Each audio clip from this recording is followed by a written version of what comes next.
সরাসরি যুক্ত হচ্ছেন সহকর্মী শোয়েব রহমান। চলে যাচ্ছি তার কাছে।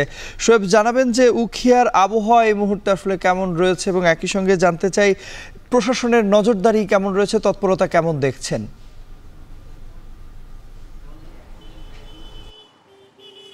তন্ময়, গতকাল থেকে অর্থাৎ গতকাল বিকেলের পর থেকে আমরা উখিয়াতে আর বা কক্সবাজারে বৃষ্টিপাতের কোনো খবর পাইনি বা বৃষ্টিপাত হয়নি। এই মুহূর্তে আজকে সকালের আবহাওয়ার কথা যদি বলি, সকালের আবহাওয়া বেশ রৌদ্রোজ্জ্বল, কিন্তু আবহাওয়া অধিদপ্তরের যে খবর সেটিতে বলা হয়েছিল যে বুধবার থেকে 72 ঘন্টা পর্যন্ত ভারী বৃষ্টিপাতের সম্ভাবনা রয়েছে এই অঞ্চলে। যেহেতু এখন আবহাওয়া অনুকূলে রয়েছে, যে কারণে যারা পাহাড়ে ঝুঁকিপূর্ণভাবে বসবাস করছেন যে সকল রোহিঙ্গারা, তারা অনেকটা স্বস্তিতে রয়েছেন, এটুকু আমরা বলতেই পারি। এবং সেই সাথে যেই 500 পরিবারকে নিরাপদ স্থানে সরিয়ে নেওয়া হয়েছিল, তারাও অনেকটা নিজ ঘরে ফিরতে শুরু করেছেন।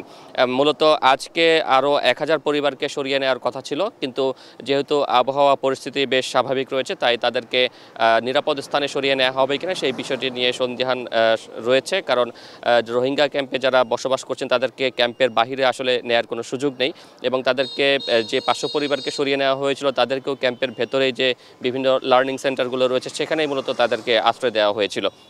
এবং আজকের যেই পরিস্থিতি, প্রশাসনের পরিস্থিতি, যেটি বলতে পারি যে এখন পর্যন্ত প্রশাসনের আসলে তেমন কোনো তৎপরতা ক্যাম্পগুলোর ভেতরে নেই। তবে বৃষ্টিপাত যদি শুরু হয় কিংবা বৃষ্টিপাতের সম্ভাবনা যদি থাকে কিংবা ভারী বর্ষণ যদি শুরু হয়, সেই ক্ষেত্রে প্রশাসনের পক্ষ থেকে যেই 1000 পরিবারকে নিরাপদে সরিয়ে নেওয়ার যেই কথা ছিল সেই প্রস্তুতি প্রশাসনের রয়েছে, এবং তারা সেই 1000 পরিবারকে নিরাপদ আশ্রয়স্থলে সরিয়ে নেবেন।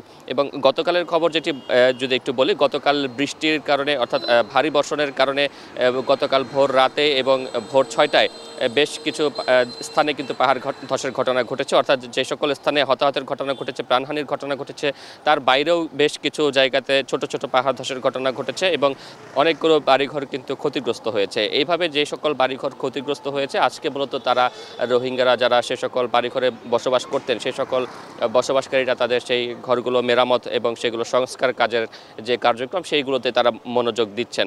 এবং যদি ভারী বর্ষণ হয় সেই ক্ষেত্রে প্রশাসন, যদি ভারী বর্ষণ আবারও শুরু হয় সেই ক্ষেত্রে প্রশাসন মূলত যারা ঝুঁকিপূর্ণভাবে বসবাস করছেন তাদেরকে নিরাপদ আশ্রয়স্থলে সরিয়ে নেবেন, এবং সেই জায়গা থেকে প্রশাসনের সব ধরনের প্রস্তুতি রয়েছে বলে আমরা জানতে পেরেছি।